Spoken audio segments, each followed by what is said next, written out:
What if you had the time and resources to send every customer a handwritten thank you card? What if you had the flexibility to send the same handwritten note at the perfect stage of their buyer's journey? No brainer, right? Well, now you can. In our next episode, we sit down with Arian Radmand, founder of IgnitePOST in Boston, Massachusetts. IgnitePOST makes the power of hyper-personalized marketing through handwritten notes a reality for you. We're talking pen and ink, your handwriting and cardstock, just like this one. This looks pretty good. Pretty good. If you're selling on Amazon, you want customers coming back to you directly for those second and third purchases, right? You got to surprise and delight. You need to build the relationship. You need to increase customer retention. Handwritten card. Are you a nonprofit trying to show a little love to those often overlooked small and mid-level donors? Handwritten card. If you're in a relationship business like real estate, insurance, handwritten card. With IgnitePOST, it's all possible and can be done at scale. Arian's about to tell you exactly how in this next episode. Look, I know what you're thinking. John, how do you keep delivering such amazing niche marketing content? I know, right? So don't be silly. Smash the like button, subscribe, and we're just going to inject that niche marketing content right into your bloodstream. Dominate your niche. Every niche with the Niche Marketing Podcast. Let's do it.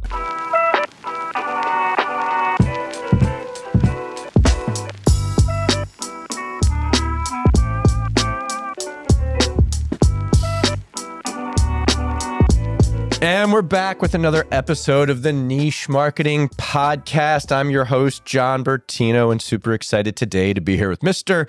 Arian Radmand. Arian, welcome to the show. Thanks so much. This is awesome. Excited to be here. Stoked to have you. All right, Arian. So for those that don't know who you are, please give a quick introduction on yourself. Where do you come from?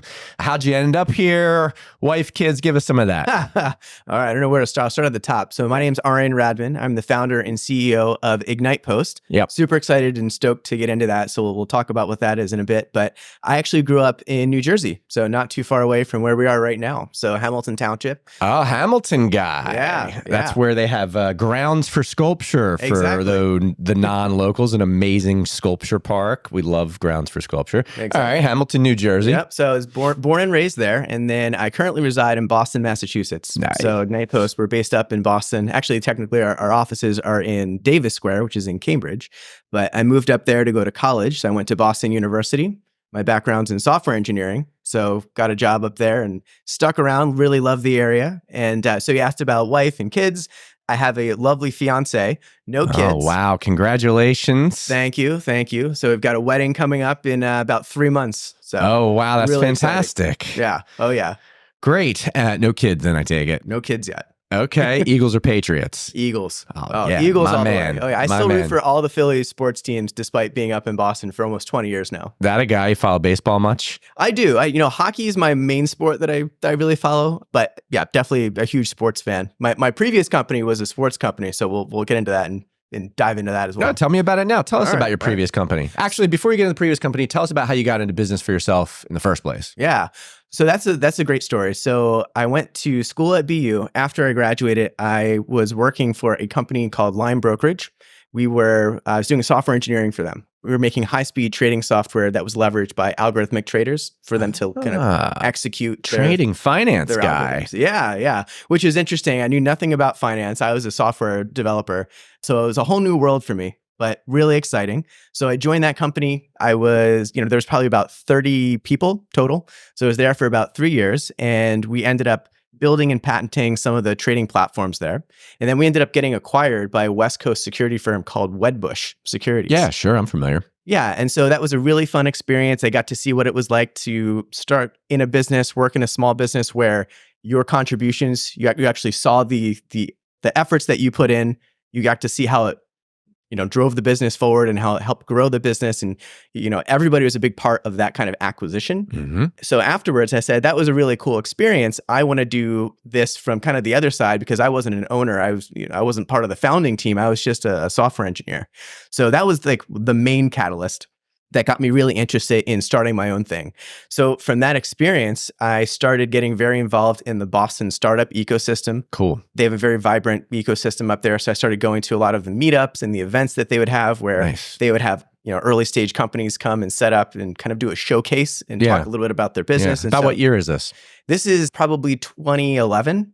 So I started doing a lot of that. So for about a year, just kind of immersing myself and getting really involved in that ecosystem there. And then through that, I got connected through, a friend of a friend with somebody else who was also interested in startups and building their own business, who became my eventual business partner. This is a gentleman named Jordan Flegel, who eventually became my co-founder at CoachUp, which was my first business. But we got connected through a mutual friend. And he said, hey, I've got this buddy. I've known him since, kindergarten. His name is Jordan. I think you guys would really hit it off and get along well. Can I introduce you? He's got this concept for a sports coaching marketplace. And I think you guys would work well together. Sports coaching marketplace. All right. Yep. So I made the introduction, so connected with Jordan. And basically his kind of backstory was in basketball. And he was currently working as a private basketball coach and said, listen, I have this kind of problem where I have clients that I'm teaching basketball, and I have a lot of my friends that I know from college who also played basketball with me, who also now are out of college and, they want to do the same thing. They want to coach. And I made myself this kind of crappy website just to advertise my services. And they keep coming to me saying, hey, can you list my information up on your website as well so that other people can find me? I'll pay you a little bit for it. And so he's like, I think there's this big opportunity here to basically create this network, this marketplace where anybody in any sport can say, oh, I'm looking for a basketball coach, or I'm looking for a football coach or a baseball coach. And they type in, I'm in Haddonfield, New Jersey. I want a soccer coach. And you get a list of vetted coaches in your area. Cool. So that was kind of the concept and the idea. And so we linked up together, and my background was on kind of the technical side. He was more on the sales marketing side. Sure. And so that's kind of what we started doing. And so this was just post-acquisition at Lime Brokerage.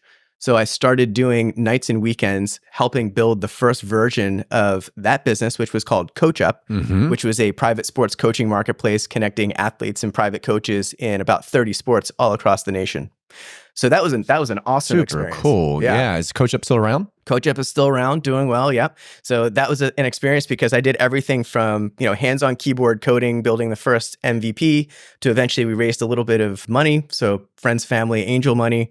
We actually ended up going through the TechStars program in Boston. And then once we did that, we raised a seed round and then kind of kept building the business. So my role, I went from being, kind of engineer number one, building the first MVP, to a recruiter where I built the engineering team.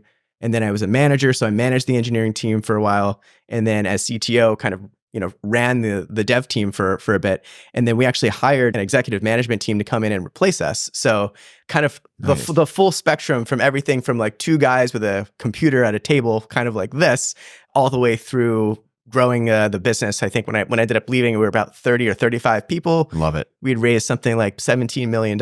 And, we had Steph Curry as like the face of the organization. Nice. So I think I've heard of him. That was an awesome experience. Yeah, for sure. That's fantastic. Yeah. Well done.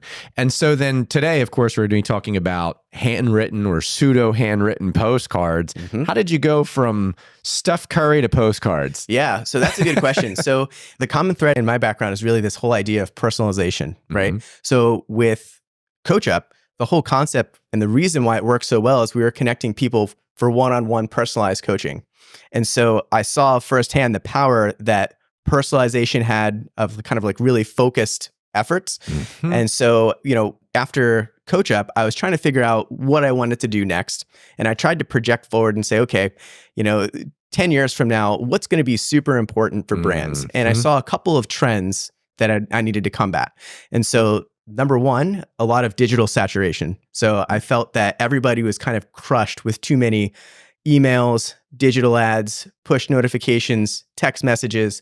But I didn't see that as slowing down. If anything, I thought that was going to continue to get worse. We were going to continue to have this deluge of just digital advertisements coming out. I'd say you were correct about that. It just seems to increase year over year, month over month. Yep. So that was one trend. And then the second trend is this whole concept that as a brand, brands are really losing the ability to connect with their customers and be able to really effectively get their message across, to the point where now the most important thing for any brand is really what their other customers say, right? That the first thing that you do when you hear about a new brand or new product, what do? You go and you read reviews, you talk to other people who have either used it or bought it before, or you talk to your friends. And that's where your recommendations come from. And so what I noticed is that these are the kind of the two big things that you have to combat. You got to cut through the digital noise. And then two, you have to connect with the brands need to connect with their customers in a more effective way, because people are not really taking the marketing communication from the brands at face value like they were before. They really care more about what others in their network say. So this kind of personal touch is becoming very, very important, because that's the way brands are going to be able to get their message across. I'd agree. And I think that's a very astute observation. Yeah. So the whole concept with IgnitePOST, basically what we do at IgnitePOST is we work with brands to help them create magic moments for their customers using real pen and ink handwritten notes. So our solution is actually part hardware and part software. So our software integrates with existing systems, CRM systems, e-commerce platforms, marketing automation tools to allow brands to create these kind of perfectly timed and crafted moments based on either behavior or kind of time-based. And then our hardware uses real Bic ballpoint pens to add warmth to each note. So it's an actual real pen and ink handwritten note, but we use robotics to allow us to work at massive scale. And when you put these two things together, you get the ability to send these like very, very nice, perfectly crafted and timed moments that really drive users to action. So that's kind of the whole concept with IgnitePOST and kind of where the genesis of it came from. That's fantastic. How long have you been doing this? So we started IgnitePOST in 2019. Okay. Yeah. Interesting timing. I know, right? I feel like I started two different businesses with the pandemic in there. Wow. How about it? Okay. And so you mentioned the timing of it all, and how if you're really firing on all cylinders, you're really using IgnitePOST the right way. There's also an element of timing the handwritten note. Could you expand on that a little bit? Yeah, absolutely. So with anything, nothing operates in a silo these days. And we've designed the system, the IgnitePOST, the platform, to complement that. So just as we mentioned, everybody is kind of crushed with a lot of digital communication, whether it's emails, SMS, text messages. But the whole idea is these timed and crafted moments, everything needs to kind of work together to create a specific moment that's delightful. And the way you do that is not by, choosing one particular channel and, nothing else.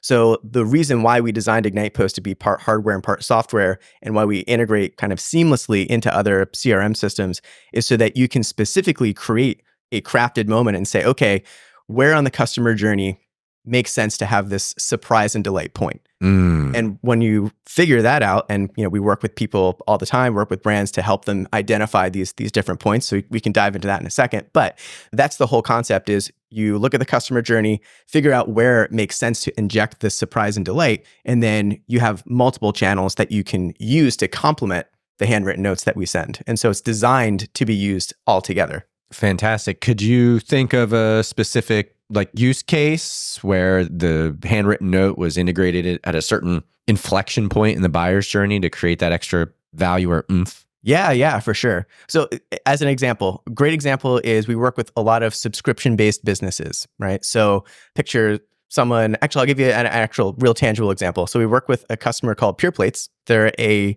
healthy meal food delivery subscription. So customers sign up monthly, they get meals delivered.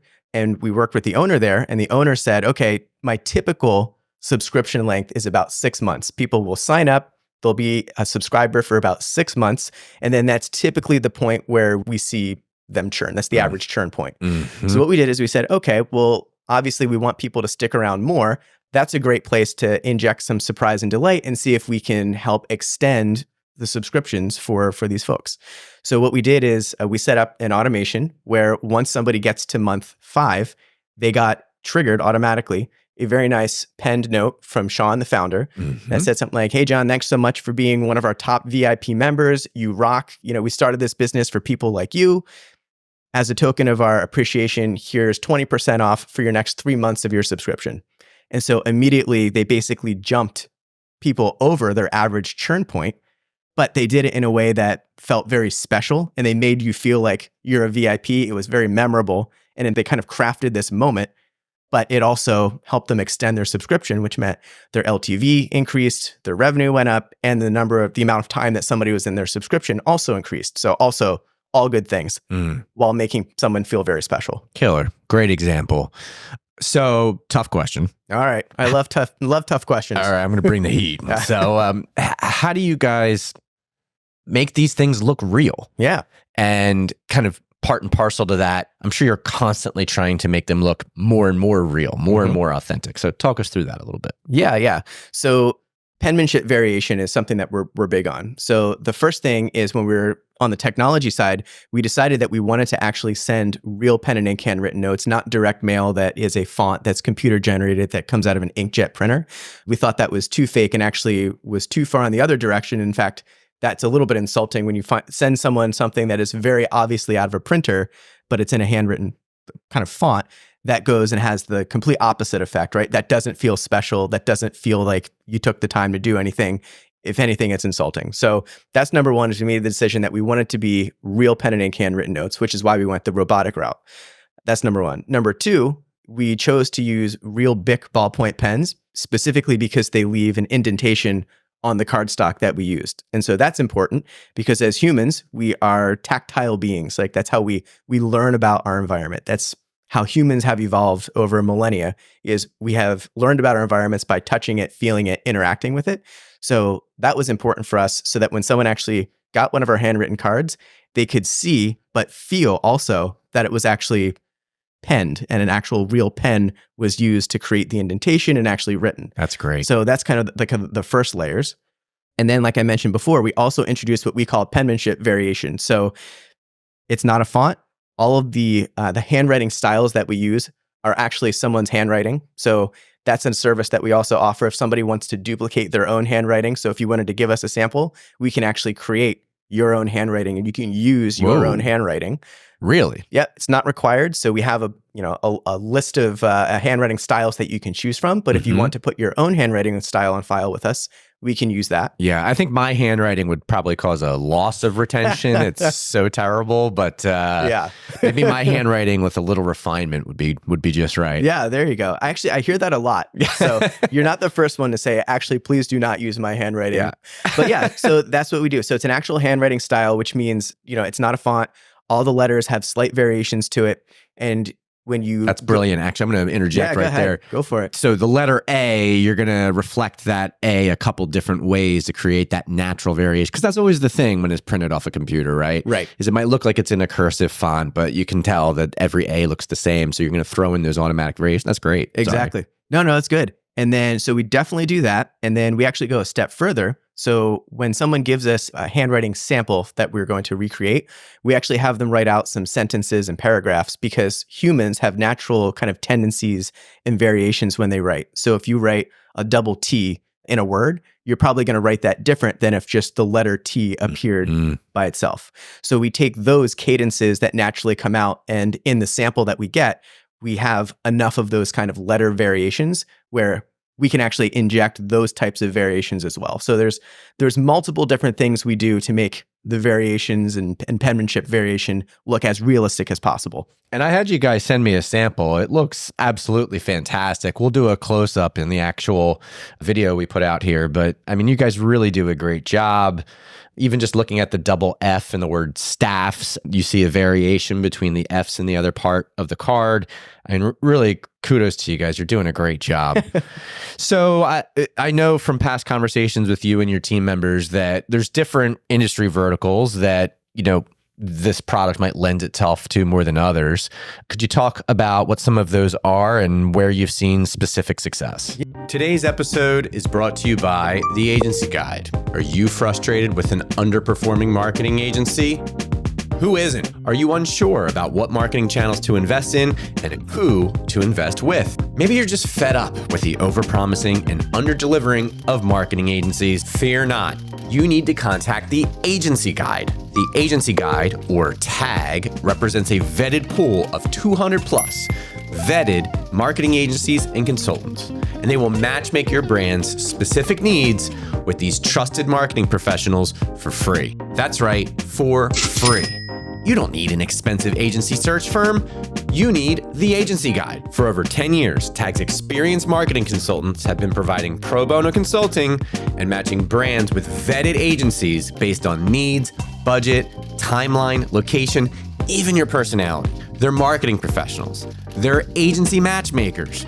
They're the Agency Guide. To learn more, visit www.theagencyguide.com today. Yeah.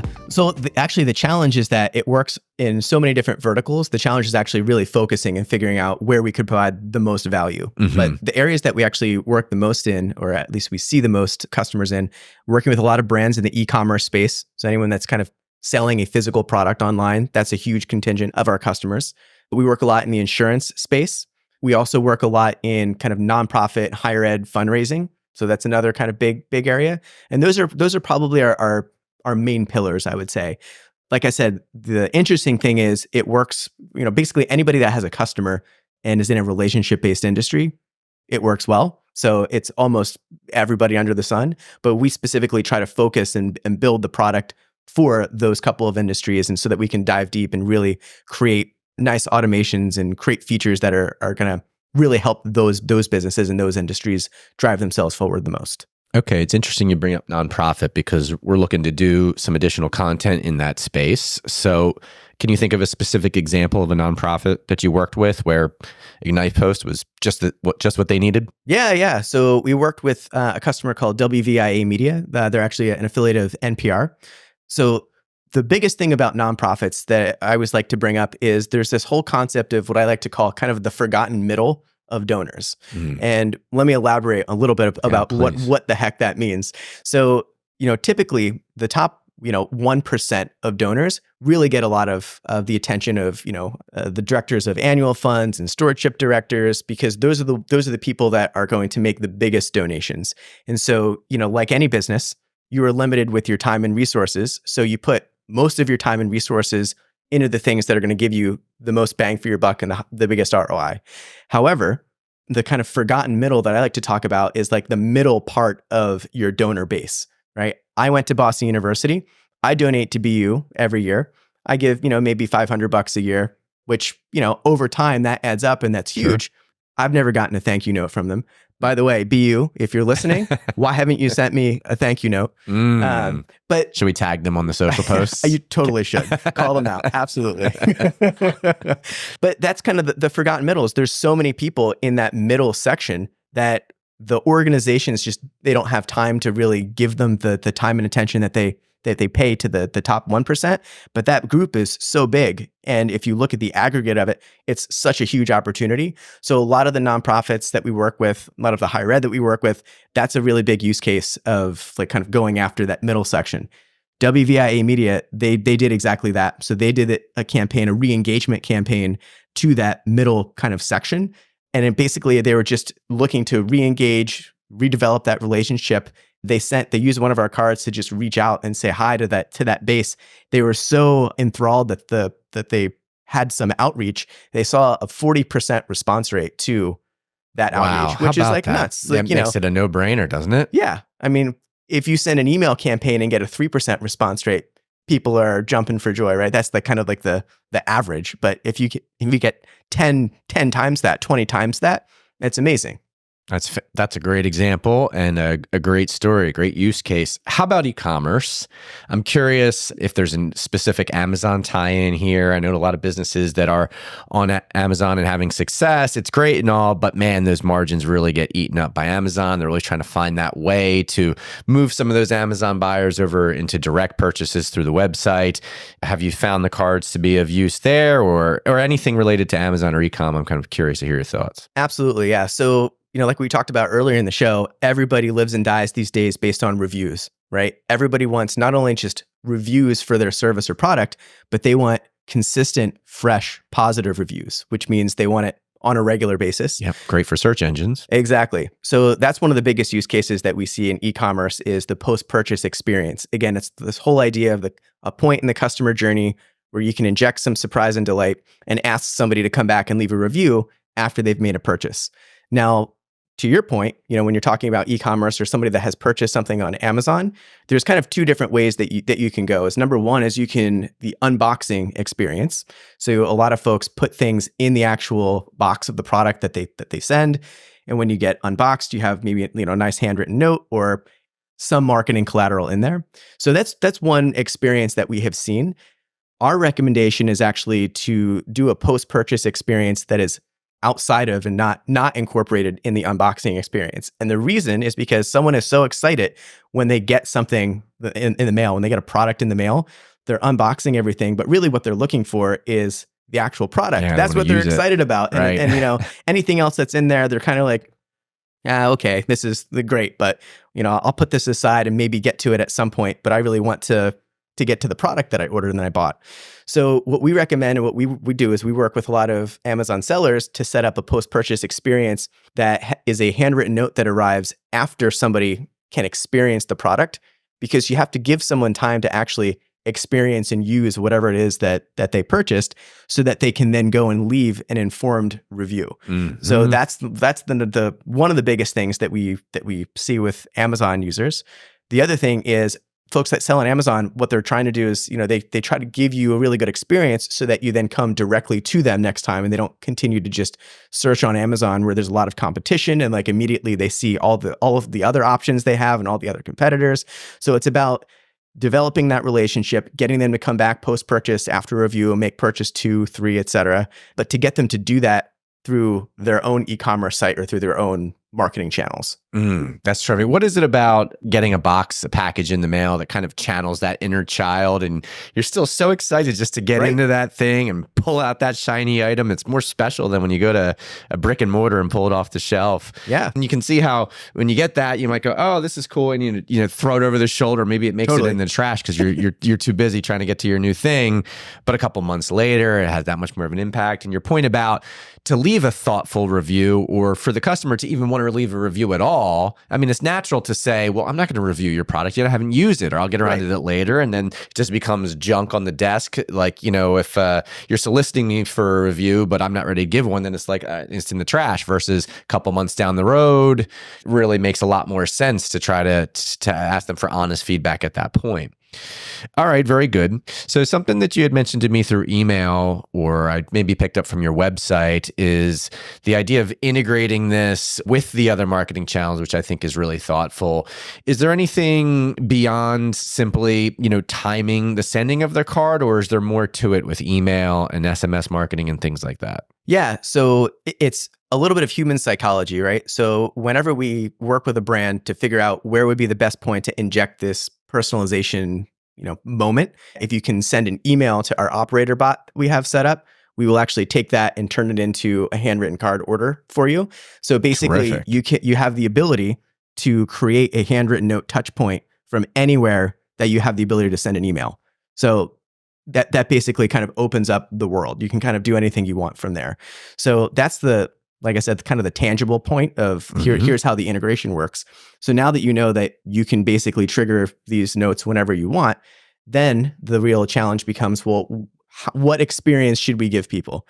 And so that's where we bring in a little bit of the kind of the human psychology and the human elements behind that, and map out the customer journey with the brand and kind of figure out where's a good spot to really inject this surprise and delight.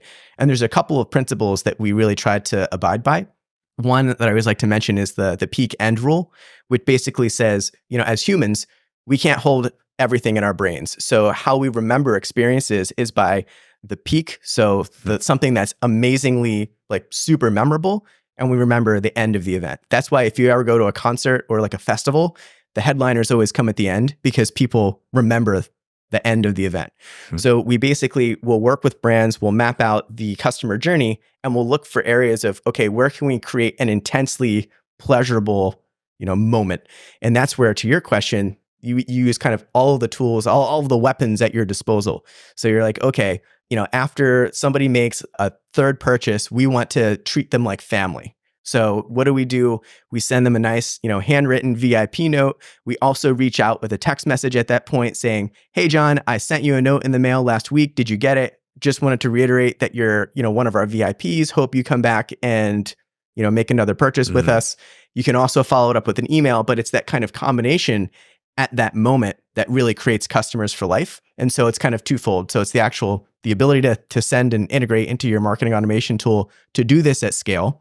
And then the second is to pick the right points along that journey to make it happen. Really smart. I love it. I believe you have a self-serve and a managed service offering, correct? Correct. So is what you just described the managed service offering where you break it down for us if you could. Yeah, exactly. So that's how we break down the service. So we have a self-serve option. So anybody that wants to just use our service, they can totally just create an account for free, get set up, choose one of the plans that we have.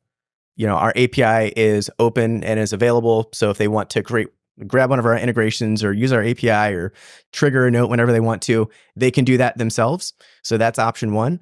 Option two is we do have a managed services offering, like you mentioned, which is a brand comes to us and they more or less say, here's our goal. And they say, we need to increase retention or we're trying to get more reviews.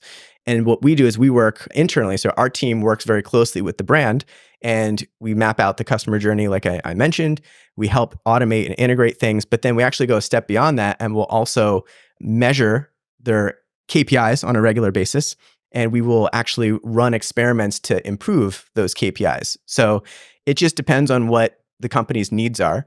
We developed this managed services kind of offering because we saw that a lot of folks were coming to us, a lot of brands were coming to us, but they had, it's not like anything else. This is a kind of a very unique offering. So most of the time, brands had never used anything like a handwritten note. And what they were trying to do is they were kind of taking their existing ad or kind of sales messaging and copy and just trying to use that in a handwritten note. And it just kind of doesn't work like that. You have to, massage things a little bit more. You have to make it a little bit more personal. It can't read like an ad or it can't come across too salesy. And we found that was happening too much. And so we said, listen, we're just going to offer this as a service. Let us do all of the design, the creative, the copy. Let us help measure all of your KPIs and improve it over time. And so that's what the managed services offering is. It's full soup to nuts. We do everything. It's your measurement and your analytics and then constant improvement and iteration as well.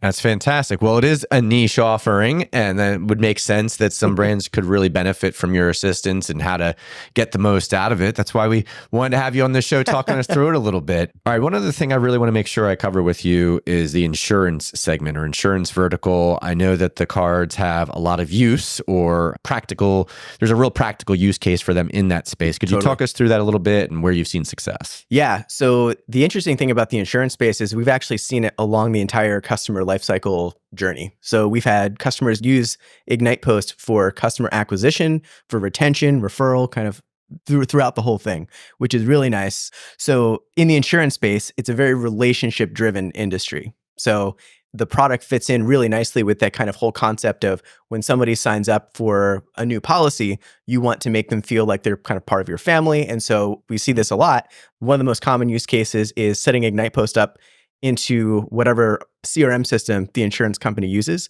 so that when a new policy closes, they immediately get a very nice welcome letter kind of welcoming them.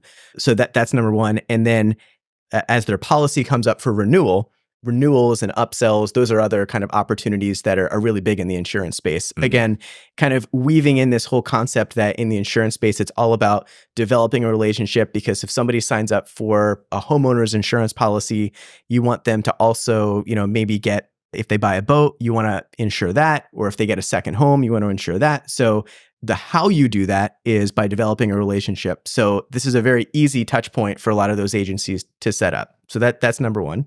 We also work with a lot of insurance agencies that grow by acquiring other agencies. And so a huge use case as well is just on the sales prospecting side. So we have a lot of agencies that work with us that will just reach out to independent insurance agents and really, their whole goal is to just get into a conversation and get those agents to give them a call back so that they could, possibly join their agency.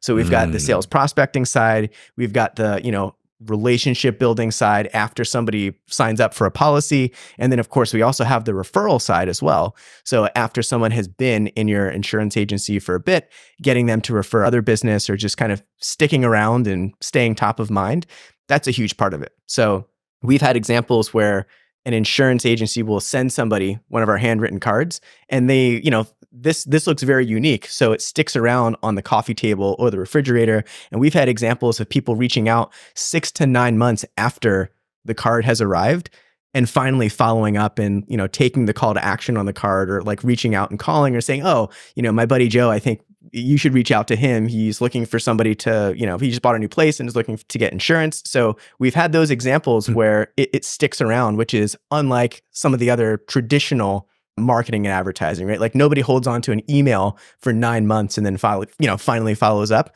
But if a card is sitting on your coffee table, it's top of mind, you see it every day, they will follow up. I've been sitting on this one for several months. I was like, this is so interesting. I don't want to forget about it. Exactly. And to your point, it's a bit of a pattern interrupt. It's a pretty significant pattern interrupt, really. Where you're like, wow, I got a handwritten note from my insurance guy. Right. And maybe it says on there, referrals are the most flattering form of a thank you or something like that. I butchered that, but you know what I meant. Great. And so you might actually go, you know what? I might help this guy out. And you sit it on the counter, and then that way you keep it top of mind, and that's really powerful stuff. Thanks for walking us through that. Yeah, no problem. Great. I think that probably does it for our time today, but we really appreciate you coming on. Thanks for walking us through the product. If somebody wants to learn more or get a hold of you or your team, what's the best way for them to do that? So the easiest thing is actually to hit our website, ignitepost.com. Actually, if you want one of our robots to write you a free sample, hit ignitepost.com. You'll see there's a button that says send me a sample or request a sample. Hit that button and we'll have one of the robots write one out, send it right to your door. So that's the easiest thing to do to find us, and if you actually want to see the product in person. Fantastic. Very good. Well, thanks so much for being on the show, and we appreciate it. Oh, thank you. This has been awesome. Thanks for having me.